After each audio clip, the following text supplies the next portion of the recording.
2025 வருடம் ஆவணி மாதம் சீமந்தம் செய்வதற்கு நட்சத்திரம் வாரியாக நல்ல நாள் பார்ப்போம்.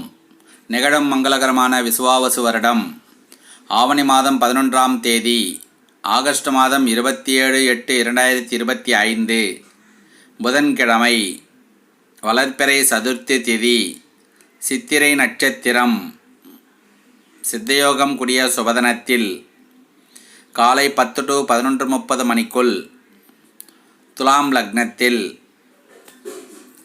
சீமந்தம் செய்து கொள்ள வேண்டிய பெண்களின் நட்சத்திரங்கள்: பூரம், பூராடம், ரோகிணி, அஸ்தம், திருவாதிரை, சுவாதி, புனர்பூசம், விசாகம், ஆயில்யம், கேட்டை ஆகிய நட்சத்திரங்கள் உள்ள பெண்களுக்கு சீமந்தம் செய்து கொள்ளலாம். திருமண பொருத்தம் பார்க்க, ஜாதக பலன் பார்க்க, நல்ல நாள் குறிக்க புரோகிதம் செய்ய அணுகலாம். கட்டணம் உண்டு.